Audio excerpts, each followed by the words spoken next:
Alright boys, there she is, the SCZ Racing E290 Reed engine, rated at 9 horsepower, installs into the 1/5 scale HPI Baja Rovin King motor, low C 5T, DBXL 5B, and the Red Cats. I don't know much about installing one into a Red Cat yet. Making this video to talk about installing one into the Baja series. That's what I have, and that's what this engine is going to be installed in. Waiting on a few parts right now. Wanted to talk about some of the differences between this engine and the traditional 1/5 scale two-stroke engine CY, Changyang, Rovin, King motor, OBR.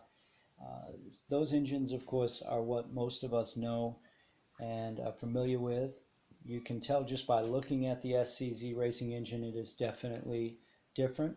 It's shaped different, and it's designed completely different.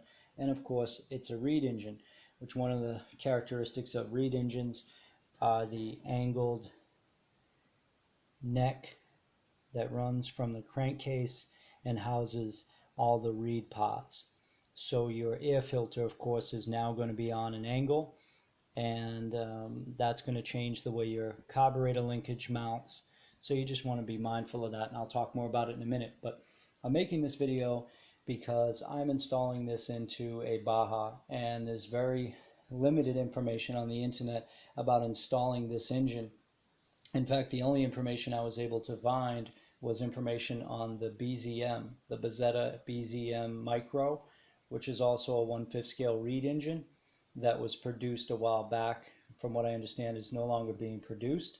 BZM is still making products, but not that particular motor.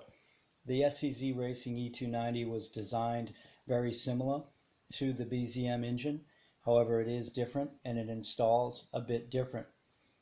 The information I found on the BZM engine was helpful, but not specific. So I wanted to be sure to make this and just give you guys an idea on some of the things you'll find as soon as you take this engine out of the box. One of the first things you'll see is the coil protrudes from the side of the casing.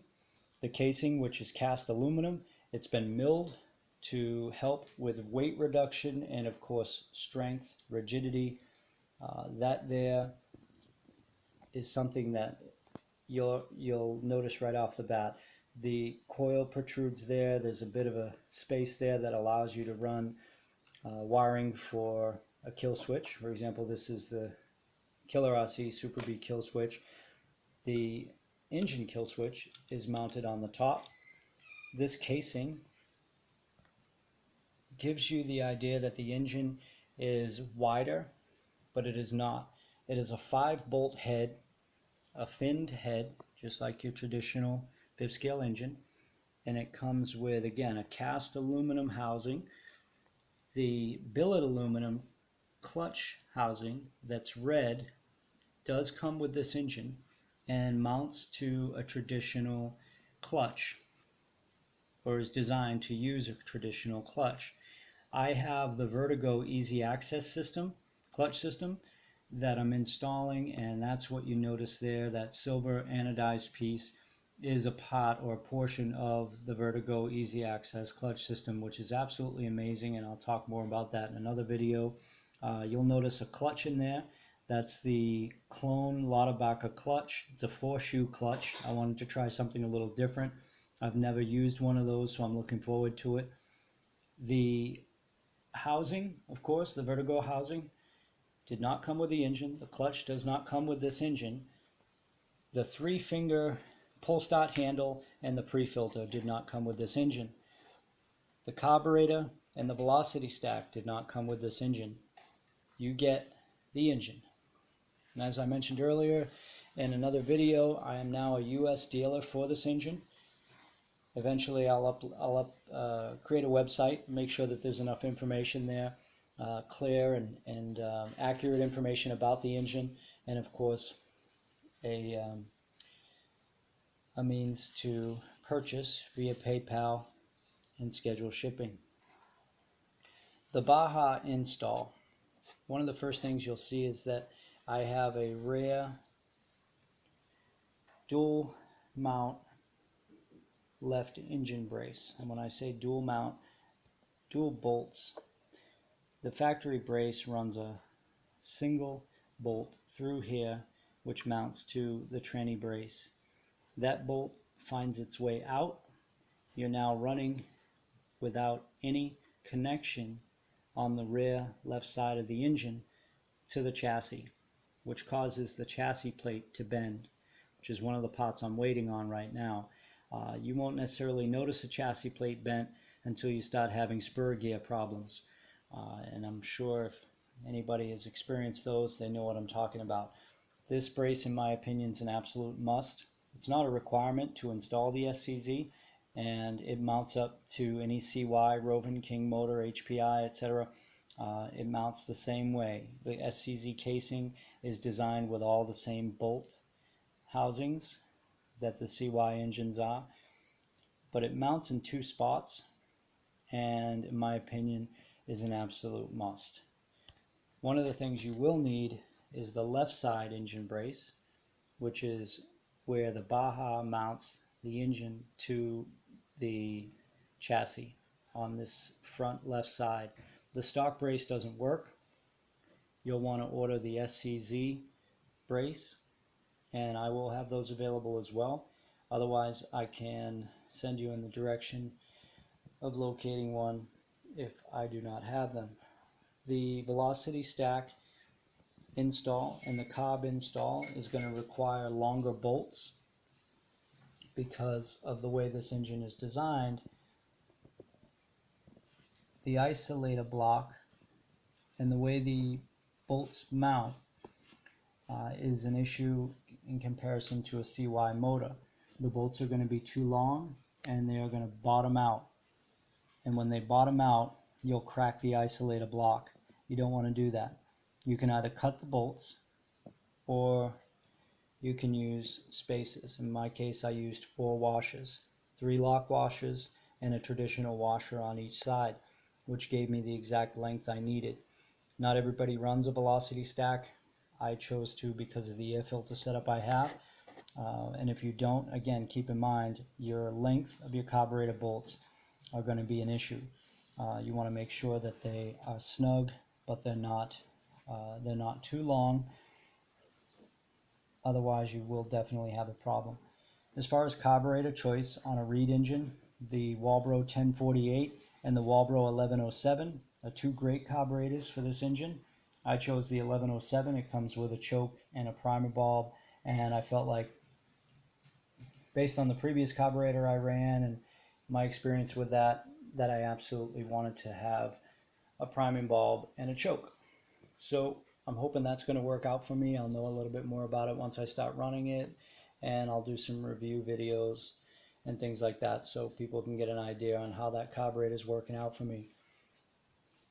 One of the other things you want to look for, or you're going to want to modify, is the Baja tank brace that runs from the one side of the chassis to the other, and it runs right through here.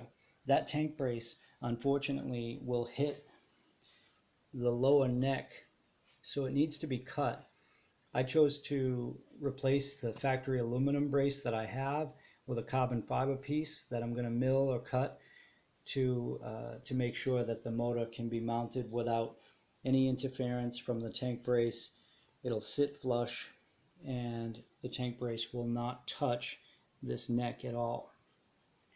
So 3 things: carburetor bolts, the length, the tank brace, the left side engine brace. You're going to want to make sure that you're prepared to make those modifications and order those parts.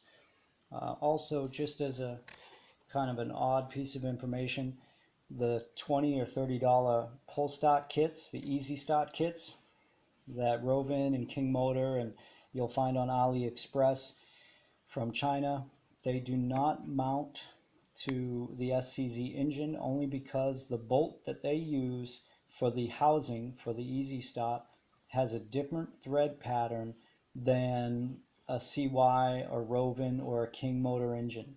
Unfortunately, it is different, and so you're not able to use that particular kit. As far as easy start kits, I'm sure the Turtle Racing or the FID pull start kit could be mounted. I'm not sure exactly what they're using, but I imagine they've taken measures to make sure that it fits this particular engine as well as every other. So that's about it in a nutshell. As far as reviews, like I said, stay tuned. I'm going to have some videos up in the next, I'd say, maybe 2 or 3 weeks of it running, breaking in, and talking a little bit more about, some of the things that I've come across while getting used to it. One more thing before I go, you'll notice that exhaust port is a little bit bigger than the traditional 5th scale 2-stroke engine. It is the exact same size exhaust port that the BZM Micro uses. BZM decided to make their own pipes so that there wouldn't be any restriction there, and so those pipes happen to be still available. Dave's Discount Motors still carries them. As I said, BZM does still make products. I just don't think that they're making the Micro engine anymore.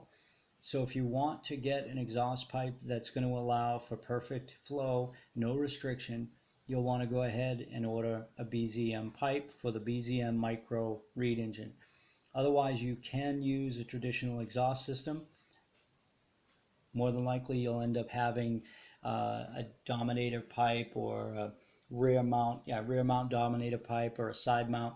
Those pipes will work, and unfortunately they will cause a little bit of restriction, but not enough for you to see any performance difference, in my opinion, based on my knowledge of exhaust flow at this scale anyway.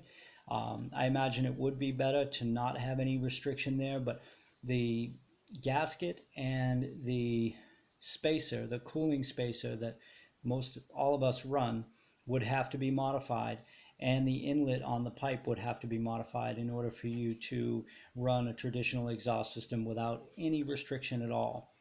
There is a quick cheat. You can simply modify your gasket to be a little bit bigger, the inner diameter of course, and the spacer, the cooling spacer, you can put a chamfer on it to allow for a kind of a matchup in diameter in terms of it going from big to small if you run a chamfer at an angle. And that's something I plan on doing. A 4mm spacer will work with any traditional exhaust system, and you should be able to get in there with a Dremel to put enough of an angle on it so that these so that there's no blockage restriction. It's kind of a smooth downgrade in terms of the inner diameter of the exhaust port versus the exhaust port on the pipe.